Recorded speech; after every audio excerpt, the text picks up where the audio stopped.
I'm not a husband snatcher. Na niseme kwa lugha ya mtaa. Enye wataelewa vizuri. Ile wataelewa vizuri. Mimi ukatiwa, sikatianangi. Ala. I'm chased, I don't chase. So please ask your men why they chase after me. And after all, I'm not a husband snatcher. Because when you say you are snatched, you look like some idle person who was walking around the streets without knowing what you're doing, and you're pickpocketed. So probably these women who are complaining, they need to do their homeworks very well and check around their men and their husbands and see whether there are areas of improvement that they need to work on. Peter Waweru is not new to me. He's my friend, my childhood friend. And he alinikatia na nikakubali. So he's my man, mali safi. So muzoe mta na mkimuona mnakumbusha yeye mama ni lion. So he doesn't misbehave, but I will take good care of him. There is a truce that is likely to happen between Uhuru Kenyatta and William Ruto. Na hiyo truce ikifanyika, I have said it again, there are politicians who will be a collateral damage. A lot of casualties, political There will be political casualties and collateral damage ya hiyo truce. I am not seeing a situation whereby President Uhuru Kenyatta wants to go home and leave a country that is sharply divided politically. And I don't think there is this big problem that Uhuru Kenyatta has with William Ruto that they cannot take a cup of tea and debate and discuss about it and iron it out.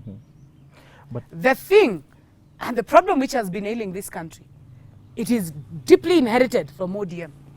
The origin of William Ruto and his political father, Baba, Raila Odinga. I met Raila Odinga as a personal friend, you know, to make a courtesy call and to discuss a few things concerning this country.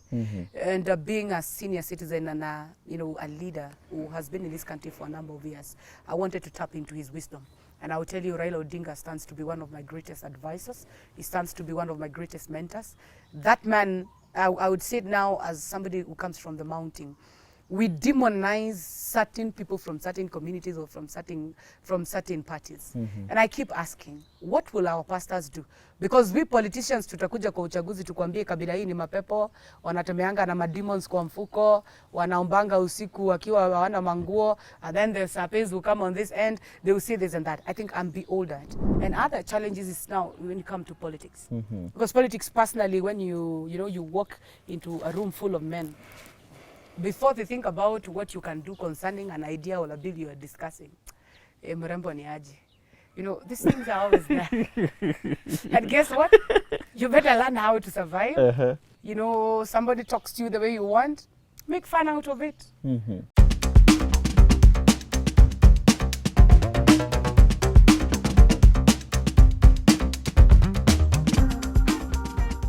Mwesh, how are you? Fine, thank you. Thank you so much for granting us a sit down. Welcome to Faces of Kenya. And how is it going? Well, thank you, Kevin Philip. My name is Cate Waruguru. Karibuni sana na nyuki. I'm so delighted to host Tuko at this great county of Laikipia. I'm doing okay, easy. I'm just up and about my work at Mashinani. Yeah, today we'll be visiting Umanda Ward. We have a series of meetings for a period of 1 whole week, which we started yesterday. And I will be in that ward for 1 whole week, doing what I've been elected to do. Yeah, so karibuni, and I wish to extend an invitation to you to the Mashinani. Definitely, we'll join you on this one. I love your sense of fashion. Oh, is that so? Thank you. What motivates it? Well, I'm a woman of excellence, and at any given time, I would really desire to give my best and do the best that would be for myself. Remember, you live once. Then I have a dedicated team that works on me, both from my wardrobe, from head to toe, and very great ladies in Nairobi who does that, and others locally here in Nanyuki. And I owe to them because they take care of me. Exactly. Yeah, they've always said that you are easy on the eyes. How does it feel being referred to as among the most beautiful members of parliament? Well, you see, we say beautiful, beauty is not everything. You know, one man's meat is another man's poison. There are people who feel I'm pretty, there are people who feel I'm not. To me, it doesn't really bother me, because what bothers me is that as you age, you get better. Experience makes you, and you're molded by the various phases of life that you go through. So personally, to me, I would admire that beauty, that as I grow, I become better, I become wiser, I become bolder, and I'm working towards my purpose in life. On a daily basis? On a daily basis. Where is Cate Waruguru born and bred? Well, Yeah, I was born at Karatina District Hospital. I keep saying that, you know, there's no baby who would ever apply to be born in whichever hospital, whichever part of the country. So I'm forever very proud of Karatina District Hospital and my mother, the late Beatrice Waruguru, who gave birth to me. I was born, yes, in Karatina, and I went to school at Kanyama High School. I did my diploma in theology same place. And then later enrolled for my degree at Karatina University. And I'm pursuing my MBA. God willing, I look forward probably to graduate. I don't know whether I'll be able to graduate before the campaigns come. But that's me. I'm born in a family of two. I have my younger brother called Kelvin, like yourself. We are two years apart. He's been my best friend. And I think since I lost my mother when I was in Form 1, and my grandmother later died in the year 2013, shortly before I was sworn in to be a nominated MC in the County Assembly of Laikipia. I may not have been lucky to enjoy the privilege of having aunties or uncles because my mother was the only child, and we were born, me, myself, and my brother. So when my shosh passed on and my mother had died many years ago, that's how our life was. I think I've learned life the hard way, you know, growing up in the hands of my grandmother, and a grandmother who also had faced a lot of rejection. At one point, those who know my history and who know where I come from at Giagatika will tell you, one afternoon on an April holiday, I think in the year 2013, my shushu's relatives decided to descend on her house, literally demolished it and threw everything. Kwa hizo mitaro ziko huko. Sahi the Ministry of Roads, courtesy of President Uhuru Kenyatta, they want to do the dual carriage. The dual carriage now from Keno to Marua somehow passes by, you know, my parents' grave sides, or where they're final resting place. And that's how I started my life, knowing very well that, you see, life is not about what people may think about you. It's about what you believe in yourself. If you hold on to your dream and not give up, time will prove you right. I'm a firm believer of the gospel. I'm a born-again Christian. I love the Lord so much. I'm not ashamed to say that, and I don't give a damn about what people think about me. What matters to me, I keep saying, like King David, because God has given me the grace to love him, to serve him, and I'm a minister of the gospel. I'm a worshiper personally, and I'm also a politician. And serving in these two offices is not an easy job. Being a legislator, being in the king's office, and also, you know, being a priest. And my personal life and who I am myself, I'm a praying woman, and I love Jesus to death. Wow. And then how was life growing up? No, I grew up like any other girl, you know, walking to school without shoes. You know, you're coming home, there's no lunch. Unavuniwa miwa hapo ama unapita na ya neighbor muongeange kesi baadaye, ukula miwa zako, you return back to school. And I grew up in the hands of great teachers, you know, in Keriko Primary School, the likes of Mr. Gitonga, Mrs. Kimaru, I remember them, you know, teachers who really worked for me. I have one man in my life who is now my godfather, and the former my high school principal, Mr. Ephraim Gashegwa. God bless you wherever you are. He is a man, I literally, you know, I had given up going to school, but deep within me, I still knew God was about to do something concerning my life. Believe you me, I walked myself to Kanyama Secondary School to go and plead with the principal to allow me to school, even without a coin, because I had heard some rumors in the village that this school, they help poor and needy and orphan children. So I walked myself, and you see that young pretty little girl at age 13 asking the high school principal, would you please allow me niingie shule, napenda kusoma, but I don't have money and we are not well off. I'm struggling with life in life.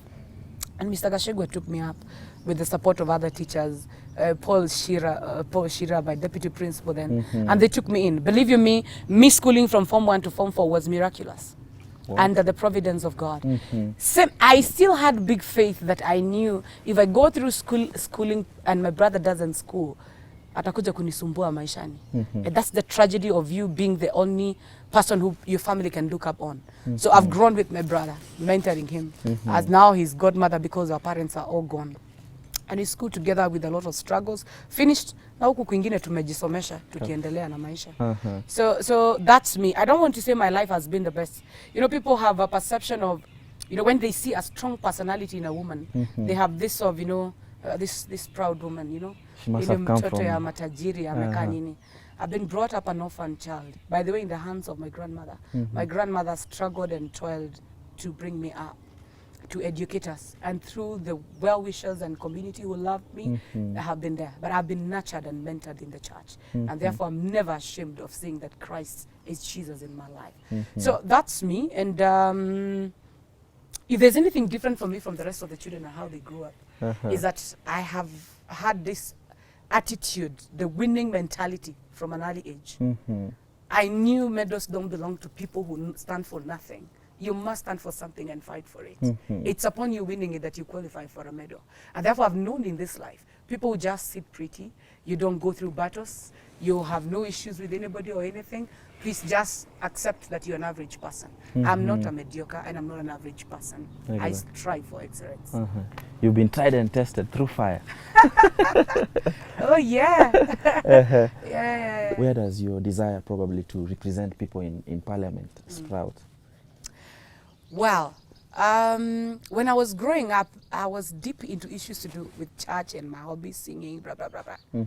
But my grandmother, she loved issues to do with governance. She would read a lot about politics. They would watch with my brother documentaries on politics. And being a part of the family, you have no choice than you watch and follow what they do. So I'd go with them reading about Mobutu Sese Seko. They talked about JM Kariuki, all this man of things. And then when I was growing up, we also would listen to the likes of Mother Karua, Wangari Maathai, you know, and somehow I picked up an interest, but I didn't know that this interest would, you know, sprout out again at a later stage in life. So now until the year 2013, now we have the real Uhuru Ruto now thing I'm about. And we paint the whole country red with URP, TNA red and URP yellow colors. So I took an interest, and then I was working in Nanyuki. I was actually working for Access Kenya before, then later on I resigned for politics. So me, I'm working for Access Kenya, and you know, the people I used to interact with, mostly my clientele, were politicians, and I would meet them, and I really took an interest that I want to know what is all this you talk about, who is this President Uhuru, is there anything me as a young person I can do? And I will tell you, believe it or not, that's how I got into politics, and I thank God for President Kenyatta, because he nominated me to become a member of County Assembly, Laikipia. And then now I went through fire because I was used to a hallelujah life, you know, when you just pray and you wait for miracles to happen. But now in politics is also another sphere where a struggle and survival for the fittest. If you're weak, you keep on crying, you cry until your 5-year term is over. You better learn the art of surviving. And therefore, the Cate Waruguru, the firebrand, came about, you know, in the first county assembly of Laikipia, and us being nominated, and you are there, you're working with men who have been councillors, they've been politicians, and most of them, all they would see is they look down on you, and this pretty young girl, what are you doing in politics? Everybody, by the way, it's in politics, it's in the county assembly of Laikipia, I got fire baptism. I realized that there are certain things I must stop doing and I must adopt a new life of the brand and the personality that I want to ride on as Cate Waruguru. What are these and things that's you me. dropped? I'm a firebrand. I believe in the God of Elijah, the God who answers by fire. That's my God. and that's me. No. You come along my way, I will deal with you. Whether spiritually or I'll deal with you, you know, na issues zetu za siasa, I'll deal with you. One thing I believe in, it is that the typical Kenyan woman in politics, most men have not stopped viewing us as smooth negotiators, smooth dealers, lame ducks, and we're always on the edge complaining. And we're changing that. Personally, I'm changing that. I'm changing that narrative. To be the one to complain, to be the one on the crying end, the receiving end, and always the one who must be bastardized. I've grown that. From where I sit, I create my day and make my day and shape my life the way I want it. I call it as it is. And therefore, God has enabled me to be who I am. How do you transition from an MCA to women rep? I told you I'm a believer. I have never limited myself. Even one day, I'm going to be a woman president in this country. Wow. I don't limit myself. I can't wait. My God is not limited. Hey, the woman in me, the woman, the Zion, the daughter of Zion in Waruguru. I've never limited my God. He is a God full of surprises. And let me quote something interesting, because I've not commented about our Chief Justice, Lady Justice Martha Koome. I watched her interview when she was being, I think they went through some vetting, some sort of, before she joined the Court of Appeal. I remember a number of judges, they were scared and they didn't participate in the vetting. And she wept during that interview. I have followed her life until now. She was being interviewed to become the CJ, and the first woman judiciary president today in office. I'll tell you this. At times, the situations we go through in life, they are not entirely meant to crush and finish you. And that is where majority of us in the public go wrong. People wait for you to go through fire and then they celebrate, fare thee well to you. But if you take it positively, some of the things you go through in life, they are meant to catapult you to the next level.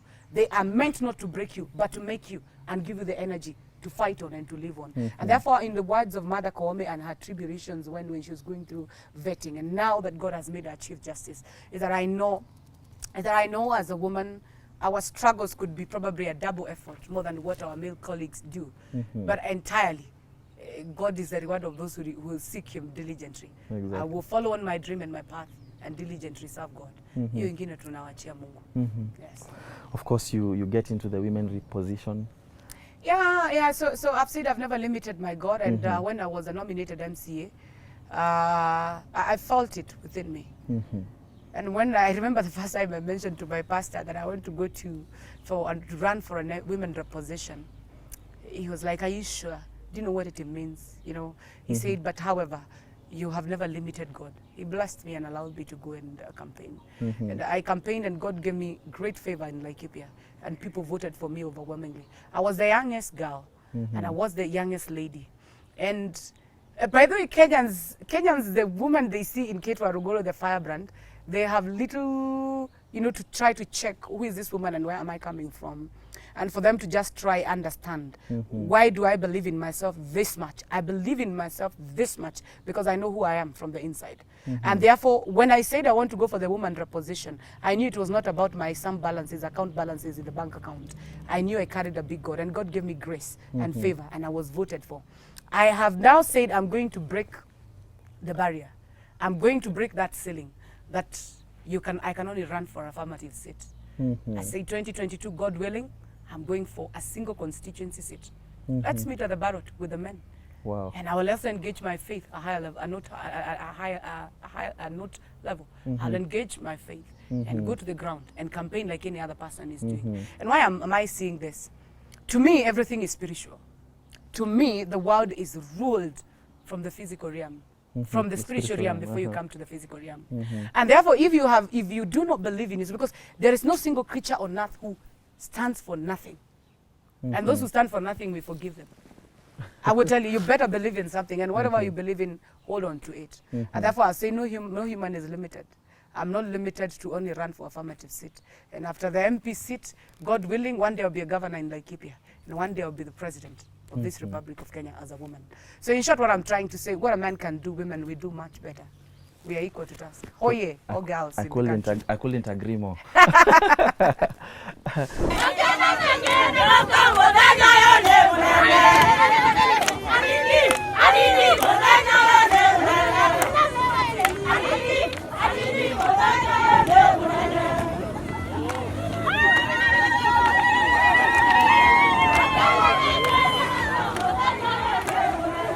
What are you proud of achieving, probably, as a woman rep as of now? Well, personally, is me living my purpose. Because if you are still struggling with your purpose, you're still struggling with what God meant you to do, you are still struggling in soul searching, then you'll just be like a bitter well. You'll be like a bitter well. So to me, I'm happy I'm living my purpose. And I'm a minister in the marketplace. I am into the government, and I'm not alone. We have many of us who are believers. It's just that Kenyans have a way of demonizing politicians. I feel at times offended when I go to Christians and they tell you, hey, siasa ni chafu, siasa zinafanya. Siasa ni chafu na economy inakontroliwa na particularly political factor. Check on the factors around the economy. Check on the factors on what to do. around our pockets and our families. He's controlled by the political environment. And then me, I call on all Christians. If you have a calling, you want to join politics, don't see politics is dirty. Please come and sit on the table. Let's be there when decisions are being made. Come and sanitize. Yes. Come and do. Come and let's do the right thing. Yeah, that's what we call. So to me, one of my greatest achievement, one is living my dream and living my purpose as a leader, and also being a marketplace minister. Yeah. What do you think the Laikipia residents will remember you for? Well, number one, especially while you are women rep. Yeah, number one, before I talk about development, there is everything into removing, Laikipia County from those old files. People will be like, kuna county naitangwa Laikipia. Oh, do you have any person who is known or is vocal concerning the issues of our person? I've been very vocal, and I'm a very courageous leader. I thank God for giving me that extraordinary courage, and have been on the forefront fighting for the rights of our people. I'll be remembered by the border people and the Proboxis people for being arrested by CS Matiang'i under his watch when he came for a tour in this county, because I raised the issues of Proboxis. There was a crackdown, and they were saying Proboxis must be cleared out of the roads, and they were saying these are the people who are aiding terrorism, they're the people who are aiding theft and all this. And they are saying, look, there's no way I hope the former President Mwai Kibaki would allow us to bring on board tuk-tuks and piki-pikis and the Proboxes on board. And now only now for us, for the government, to come and withdraw them. If you have issues and cases of indiscipline, they need to be dealt with at that level. But you cannot come and say that we are going to remove the small cars out of the road to the advantage of the buses and Nissans. And I thank God for starting for that, because it didn't only become of a help to the people of Laikipia, it's of a help to majority of us in this region, particularly Mount Kenya region, who are being harassed. Number two, I've been on the forefront fighting for the rights of advocacy, what you call now the advocacy for human rights in this county. We've been having problems here and there in regards to to land grabbing, marketplaces grabbing. Unakuta mtu wako kwa serikali, you are being looked up by the community. Like particularly, I'll take up the case of Nanyuki Market, where you find the governor means well, he wants to do car blocks and renovate the market. But there are people within the government who particularly want to capitalize on that, to come and grab public land.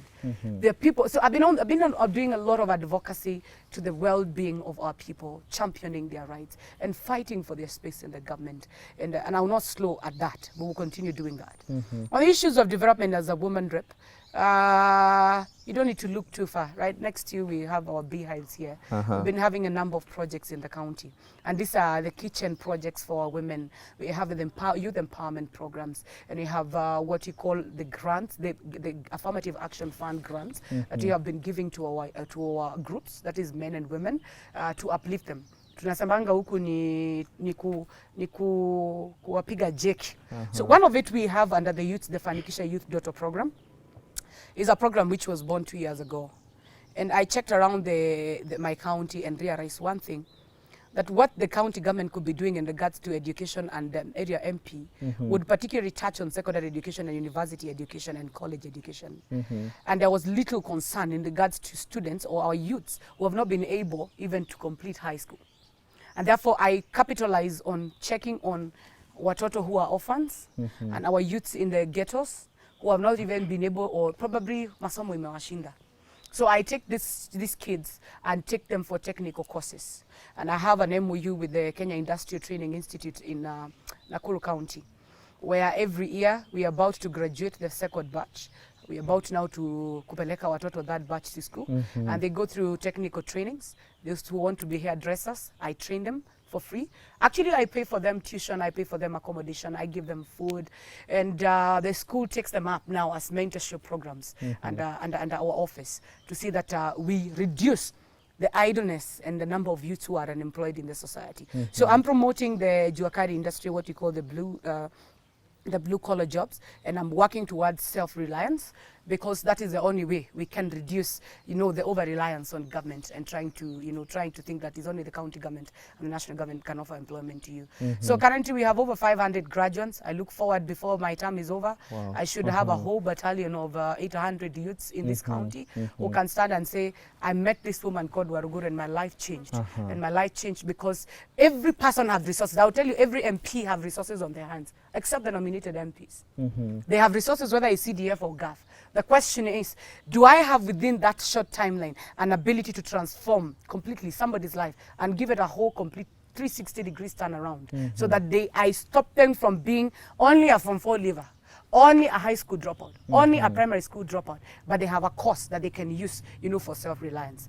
Number 2, I've been working with my women around table banking and giving them top-up resources. I host these women in our offices here, particularly when COVID ilikuwa imechacha kabisa. And I come. And through affirmative action, tunawarudishia biashara zao. There are those who come and get those grants. And when I talk about grants, I mean they have bring in business proposals and we fund those proposals, and not that they are to be taxed or they are not to refund that money, but we do follow-ups on what they are doing on the tables as far as the table bankings are concerned. And we have the Wazes program. Like you see these beehives, they are meant for Wazes. Here in Kikuyu land and Laikipia, we have a lot of bees. And honey is one of the greatest commodities you would imagine. In fact, it should be actually categorized, because I'm the Vice Chair of Agriculture Committee in the National Assembly.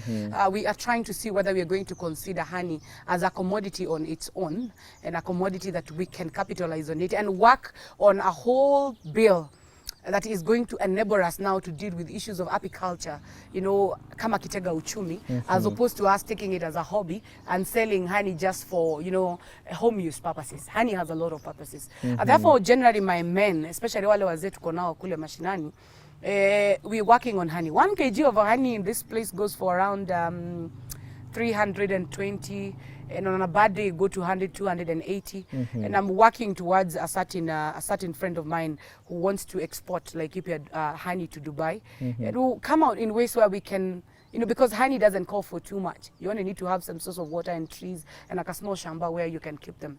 It doesn't require a lot of supervision like you'd imagine cases like that of dairy farming. So in short, I want to say I believe in transformative leadership. I believe in not only politicking, because people do not eat politics. Politics, they shape life and they shape the economies of a country. But people do not eat politics. But politics can have an adverse effect on people's life, positively or negatively. And therefore, to me, is about changing a generation and equipping a generation with the necessary skills, survival skills, that will enable you to survive until such a time probably when you get that white collar job you're looking for. I thank God for affirmative action, because there's nowhere else you'd get an unconditional, or you'd get a business grant ama pesa ambazo hauambii urudishe za kufanya table banking. Tumezoea watu kwenda kwa banks, and when you go to the bank, unajua bank wako biashara. But the government under the Ministry of Gender, we have the affirmative action fund, which inasemekanga ni pesa ya women reps. Hiyo pesa tukipeana ikiwa business grant, kwa mfano tuna fund biashara, huwa tukwambii urudishe, lakini serikali huwa tunafuatiliza kuja kuona kama biashara inafanya kazi. So it's been a big success na usaidizi mkubwa. Sasa kama hii wakati COVID zimeharibu biashara, wamama wetu wale wanafanya table banking, wengine wamekopa wameshindwa kurudisha, so hata hawana kitu ya kutrade kwa meza. So when you give them that boost, even if it's 100k na hawarudishi, inawajenga sana. Yeah, so I'm very dear and very passionate about women issues, because I feel how a Kenyan woman feel. I know what it means to be a girl in the absence of a mother or a father. I know what it means to be a single mother. I've been a single mother for the longest period of my life until I settled. And I know what it means to be divorced or to be separated. I know what it means even to remarry.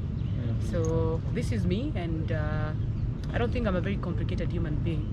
That's for sure. I'm just a little bit strict when you touch on my nerves and you pass the red line. Nitakushughulikia. But besides you, I'm a wife, I'm a mother, I'm a sister, I'm a friend, and I hang out with my girls just like any other girl does. I realize as a woman rep, you cut across, you're empowering even men.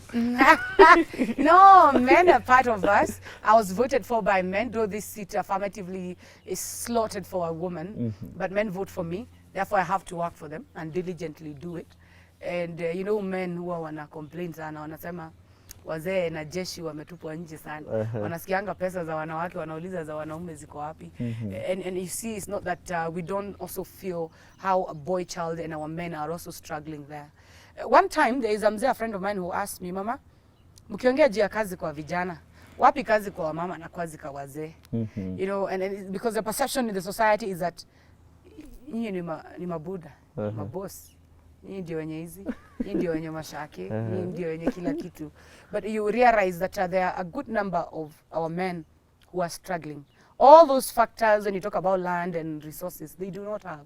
And they're also struggling. And guess what? They marry our daughters, and they have children, and they have families. So we must look for ways to empower them. That's why I'm telling you, I have those courses, the short course training that we want to do for, you know, for the artisan courses, the artisan courses, so that we equip our men. Wale wako kwa mjengo, let them do mjengo, but no one can beat you in your field. I must equip them to be the best in the industry. Exactly. Yeah. What has been your biggest impediment so far as a woman leader? Wow. Oh, Jesus. One. There are many. There are many. But one, let me speak about this passionately, is your status. Wewe ni mtoto wa nani? Who is your father? I even had you ask me who my father is. You know? And I will tell you, even whoever you think is your dad could actually not be your dad. The person who knows who your father is your mama. It's me who knows who the father of my children are. That's why I keep wondering, you're busy shouting at the top of your voice, telling people, oh, sijui ulizaa na nani, umeolewa na nani. Wewe mwenyewe ulifanya DNA lini, si publish kwa Tuko tuione. Ndio tujue wewe ulijua babako ni nini. You know, so these are some of the things that hold back our girls. Ukisikia unataka kusimama kiti, oh my God, do I have a wedding ring? Do I have any scandal in my life? Has my life been very straight? Because Kenyans, especially KOT, you know? Twitter DCI. You know what? They are looking for that perfect, oh good, sweet girl. But for men, the standard is different. For a man, the many scandals, the better for you. In fact, mafisi wanasema hatujatuangusha sisi kama jeshi. So they think that, and I make fun out of it because I have outgrown it, I have overcome it, and I know who I am.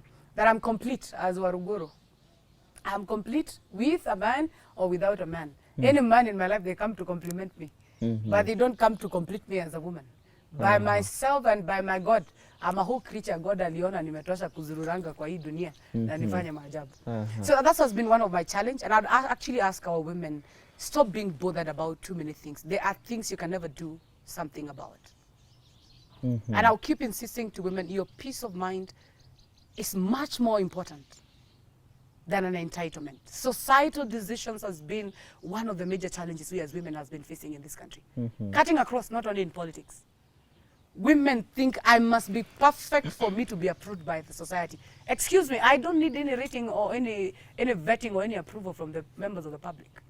I think we must accept that Kenyans, especially those of you who go through this bashing and, you know, serious criticism for social media, I will tell you, don't allow yourself to be bullied until these things penetrate your heart.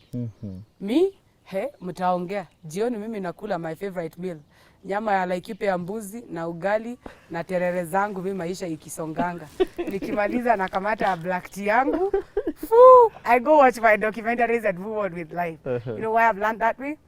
It's because people and even the devil himself will never fight you if you're useless. If there's nothing about your life, the devil will not even waste their energy on you. Nani anashinda akiongelea mtu hana maana kwa hii dunia? Why do you think William Ruto and Uhuru Kenyatta and Raila Odinga are the most talked men in this country?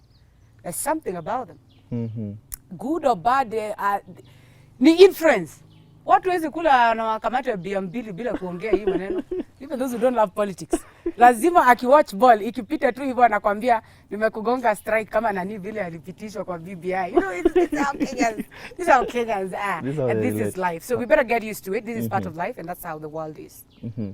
Exactly. So other than you being asked who's your father, what other challenge? I've talked about the status of a woman. The status of an African woman had always been an issue. Oh, you're married by ukiolewa na kijana mdogo, umeolewa na there's this, you know me, I follow Tuko, nawapenda sana.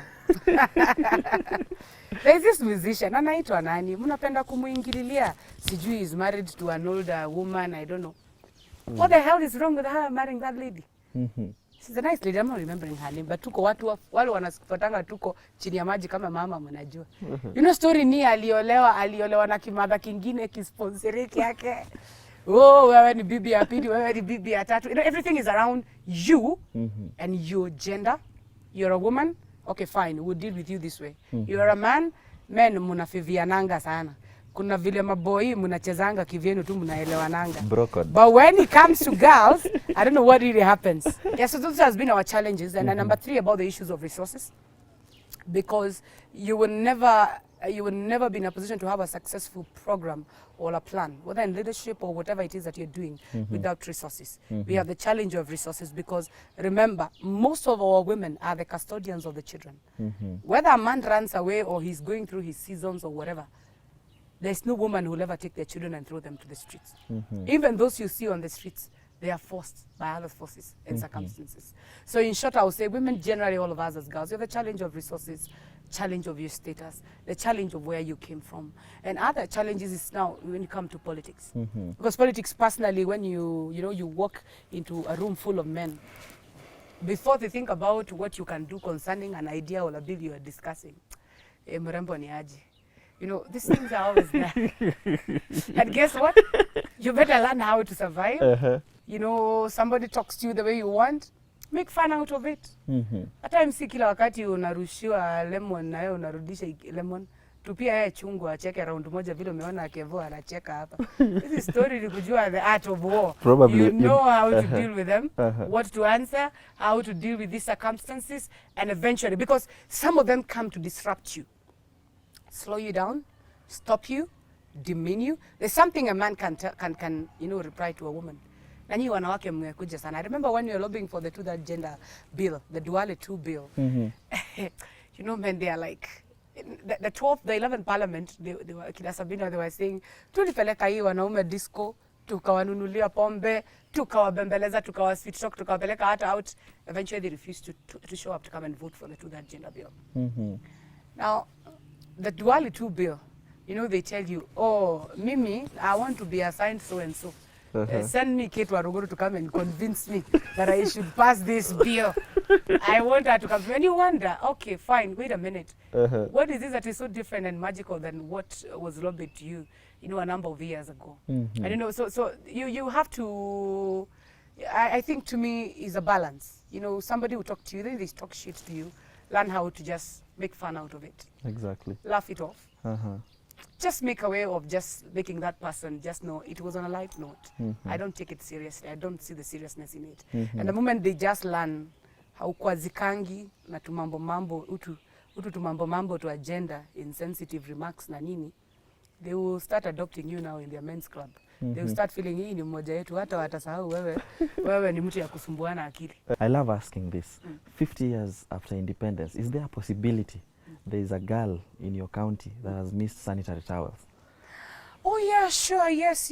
I would tell you, it's not been a very interesting story because there has been push and pull the last 2 years between the Ministry of Gender and the Ministry of Education as to sanitary towel programs should be domiciled in which ministry. And this push and pulls at times, they do not really work well. Currently is another Ministry of Education. I will tell you, in my history as a woman up in Laikipia, is only one, ni mwaka moja tu, I received supply of sanitary towels. And let me make this clear because I see a lot of propagandas in the social media. You know, people saying that women reps, they're the ones who procure sanitary towels. Oh, you're a woman rep, what are you doing? If I donate sanitary towels, I donate from my personal resources and from my friends and from my foundation. But there are sanitary towels under the GOK program. That now is what I'm saying the program has failed. It is not working. And I say this and ask the concerned people. I have the liberty to engage them at the floor of the house, which we have done. And in the past, our caucus as women reps, we have been engaging them. But I'll tell you, there has been a serious delay. There has been a serious confusion. There has been a disservice to our girls in the country. Yes, I do accept. Yes, there is a problem. It's not every girl who qualify or who actually gets those sanitary towels on time, and this is everything to do with us as government because you failed in that area. What is the problem, as you say, from? No, I did mention there were problems in the Ministry of Gender and the Ministry of Education. They were fighting. You know, there are things I'll say on air and things that I will not say. But I'll say there have been those push and pulls. They've been fighting over who is to this. The sanitary program is to be domiciled in which ministry. And then again, there has been those inconsistencies.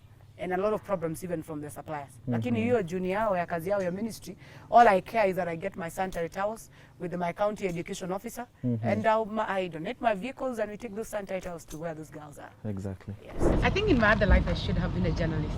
I'm photogenic. I'm a storyteller, a great storyteller. I'm a great auditor. And I think I try to see that I'm able to communicate fluent in 3 languages. So currently I'm only doing my Gikuyu and Kiswahili and English.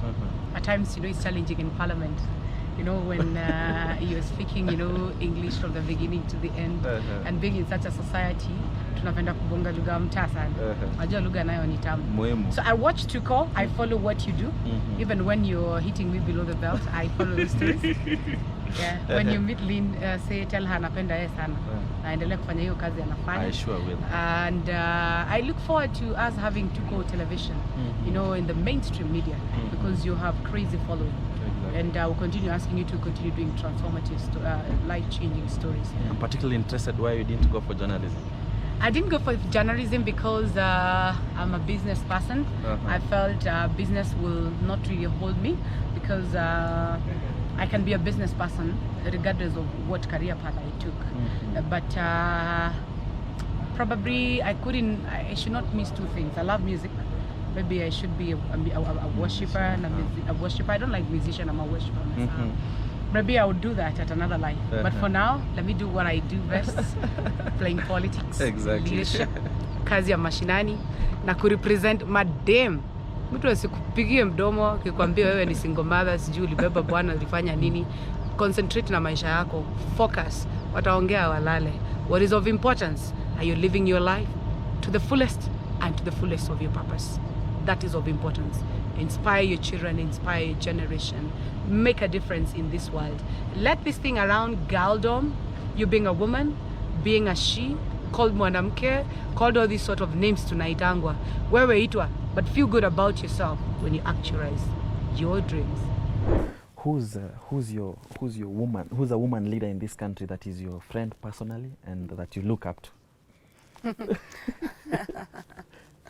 Oh my God, should I say this or should not? Well, I didn't know I would get such a question. I would have asked her for permission. But I know she'll forgive me for talking about her. I'm saying this with a lot of with good faith and a lot of respect. Yes, I have a lady mentor. Her name is Nancy Gitao. Nancy Gitao, there's no Kenyan who doesn't know who NG is. The mighty, powerful woman, humble woman, God-fearing woman. She works from the back bench.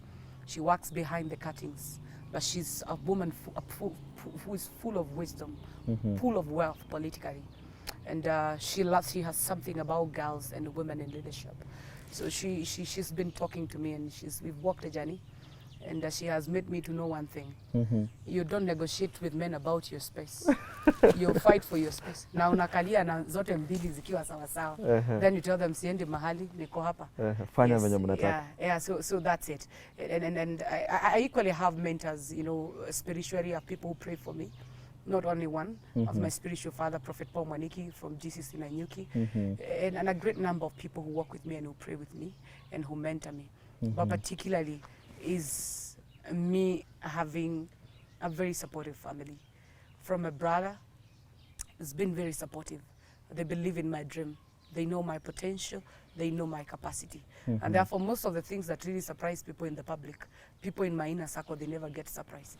They know I'm yet to unleash my potential. Exactly. I'm work in progress. God is working on me. Yeah. Let's now talk Mount Kenya, kidogo. What about Mount Kenya? What is your relationship between... You want to be coronated? You, Mount Kenya, no, Justin should not feel threatened in any way. What's the relationship between you and Anne Waruguru and Waiguru? No, Anne Waiguru is my sister. She's the governor of Kirinyaga. She's my elder sister. And she's doing a pretty job in Kirinyaga. We are not blood related, but we are related by the virtue of we are women.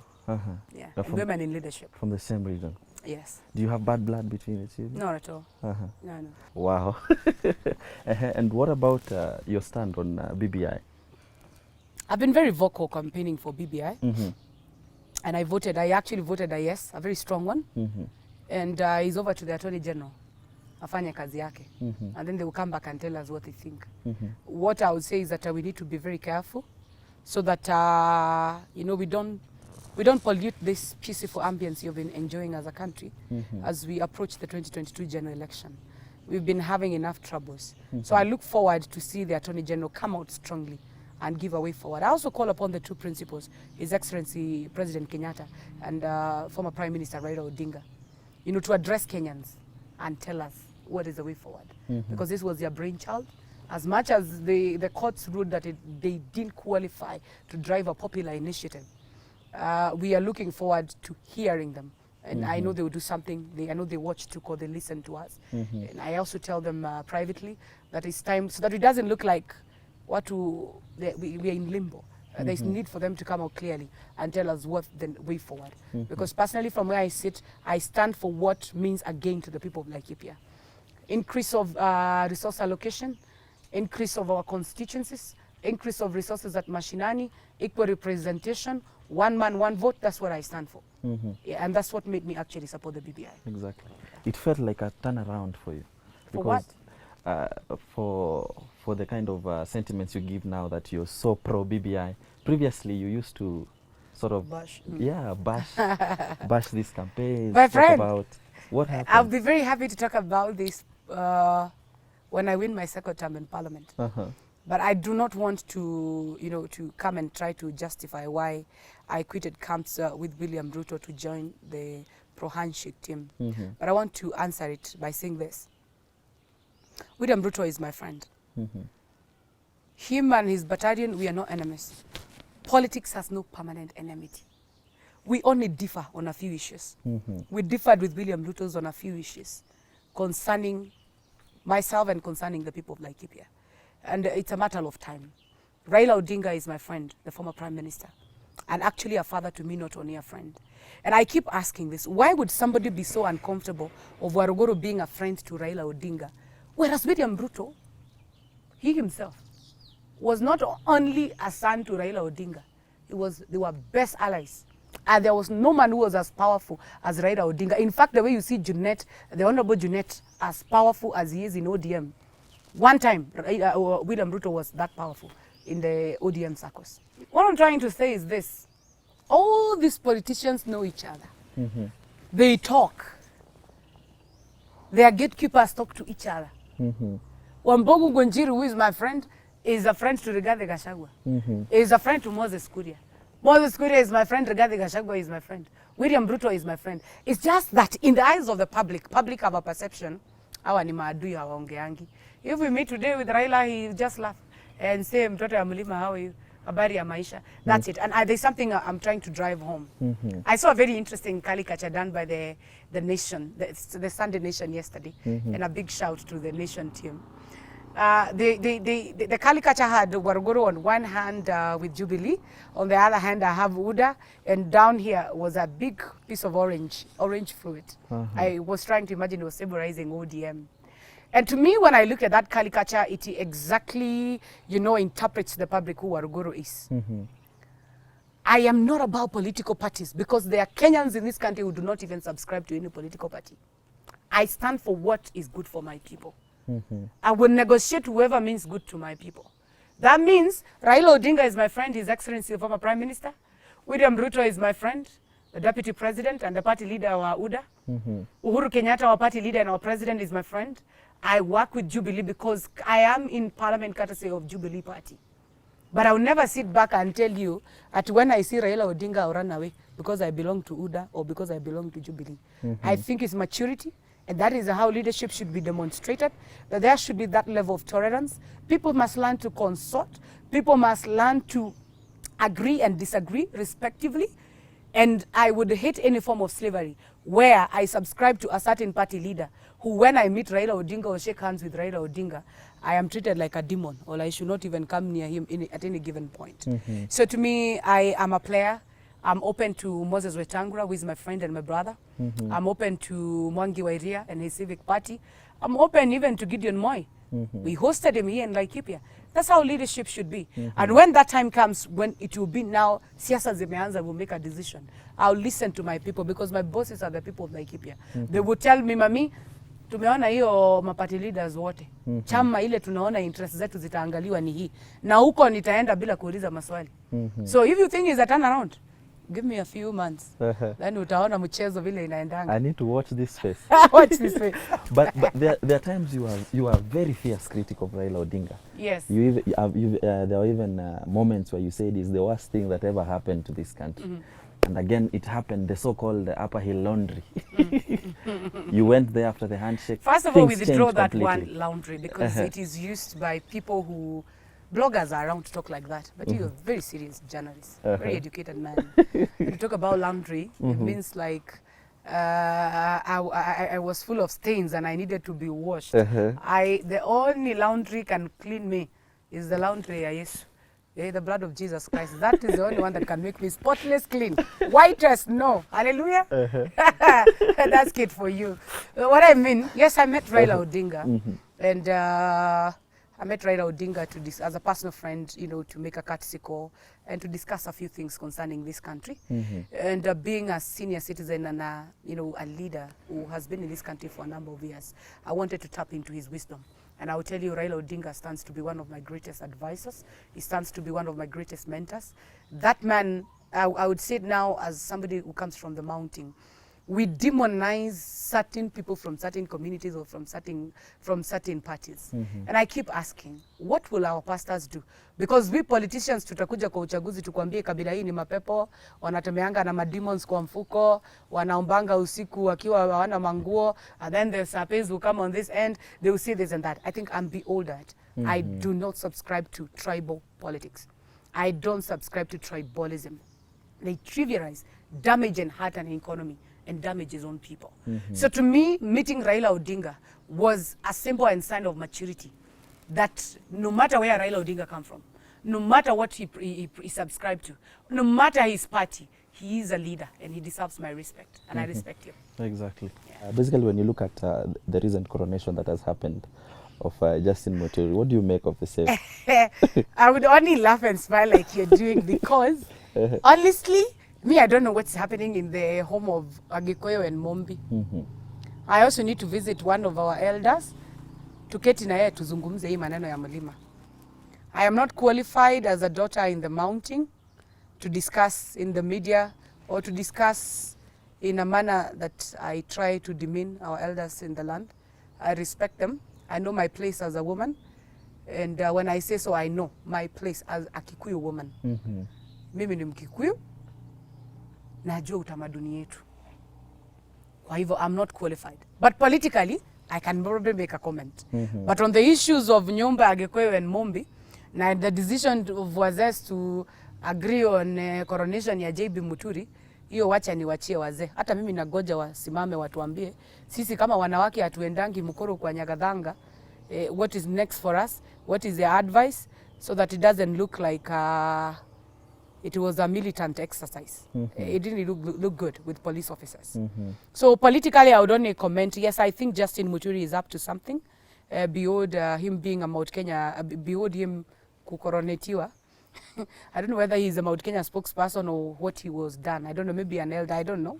I stand advised. The whole thing ilikuwa na hulabaru sana mpaka those of us who are women hawaendangi kwa nyumba za wazee, we really didn't get. But I can, any Kenyan, from where you sit, you read politics, you see JB Muturi is up to something. Whatever he's up to, I don't know. All I know is that he's a Speaker of the National Assembly, is that he is nani-partisan, he should not engage into politics, and that he cannot advance a political opinion or advance a political agenda or a political ambition when he's seated as the Speaker of the National Assembly. And finally, on issues of President Kenyatta and the Deputy President William Ruto, I've been seeing this thing. There is some work going on behind cameras, and I would say people should wait for more surprises. There is a truce that is likely to happen between Uhuru Kenyatta and William Ruto.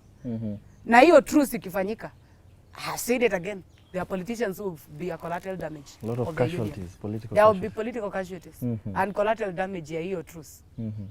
I am not seeing a situation whereby President Uhuru Kenyatta wants to go home and leave a country that is sharply divided politically. And I don't think there is this big problem that Uhuru Kenyatta has with William Ruto, that they cannot take a cup of tea and debate and discuss about it and iron it out. But The thing and the problem which has been ailing this country, it is deeply inherited from ODM.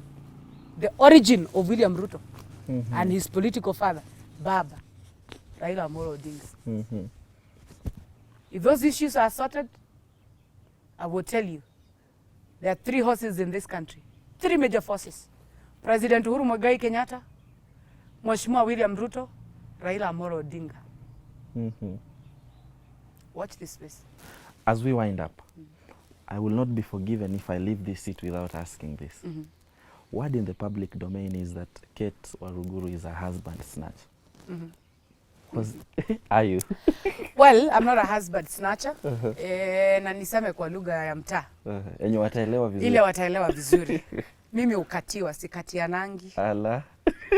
I'm chased, I don't chase. So please ask your men why they chase after me.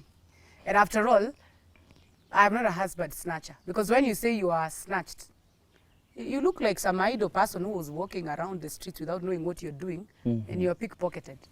So probably these women who are complaining, they need to do their homeworks very well and check around their men and their husbands and see whether there are areas of improvement that they need to work on. That's all. Exactly. Well said. Are you the one in Mombasa in that buibui? No. That wasn't me. When the dust settles, I will revisit that story. And I will do it very well so that I can have the last laugh. The truth of the matter is, Peter Waweru is not new to me. He's my friend, my childhood friend. And he alinikatia na nikakubali. So he's my man, mali safi. So muzoe mta na mkimuona mnakumbusha mama ni lion. So he doesn't misbehave, but I will take good care of him. Thank you. Mimi sio wangi mwanaume, ninaolewa. Usiponiuliza unioe na uende kwetu kwa wazee, nitakuaje bibi kama utaki mkoe bibi. Tuko pamoja? So ninaambia washughulike na Waruguru kuanzia hapa kwenda wapi? Huku kwingine waachie mzee na mama. Hii mambo ingine waachane nayo. Do you have any hard feeling for Dennis Itumbi?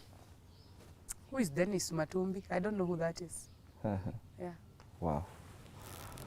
Finally, advise a young woman who would love to probably get in your space someday. Inawezekana. I'll tell them to believe in themselves, work on themselves, work on their personality. You need to be a woman with a thick skin. You need not to be faint-hearted.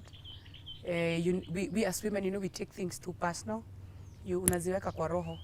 I would ask our ladies, especially those who are vying for leadership positions, even in the upcoming elections, usiweke vitu kwa roho. You will actually utacollapse ukufe. Or even you'll be taking Nexium every single morning. You'll be eating Nexium like us, like strep seals, because you will always be having issues with acidity and complications with your health. When you sleep and wake up a new morning, look forward to what God has for you. And finally, I will say, to me, I'm not ashamed of every chapter of my life. Life is like a book. Every part of my history, be it my exes, be it the future, be it what I messed up or the things I did so well, I own it up. Because life is not sweet without the ups and downs.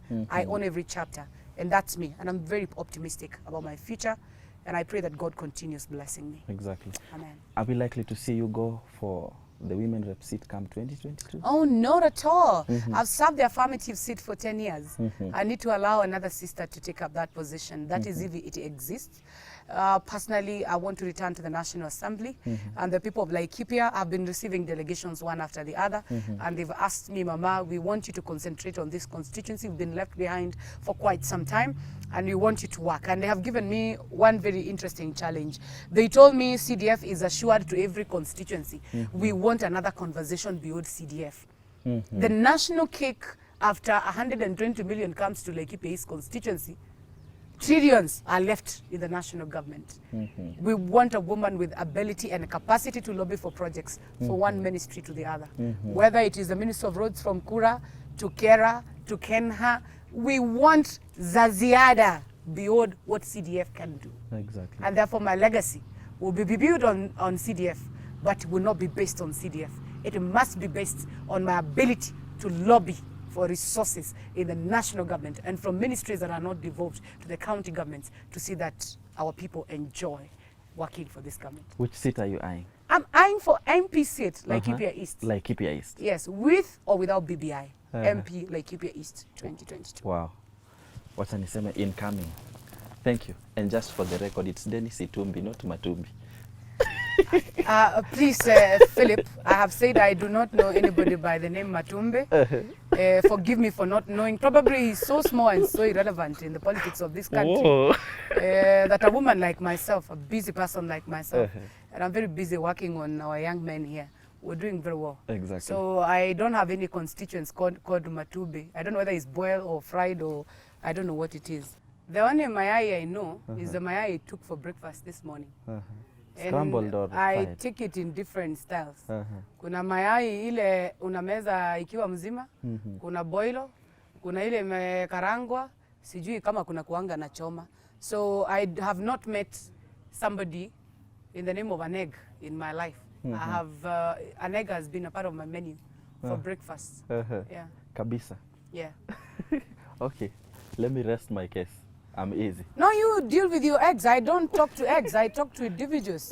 Yeah. So you deal with your my eggs. My kayai, matubi. I'm done. I rest my case. Dedira koreone nyamo mwendo ngwetereire gwetereire nyambo shagedaka gwetereire detanya nyambo shagedaka mwendo retwa ryaku nyambo shagedaka retwa ryaku. Who are you dedicating that song for? It's dedicated to Peter.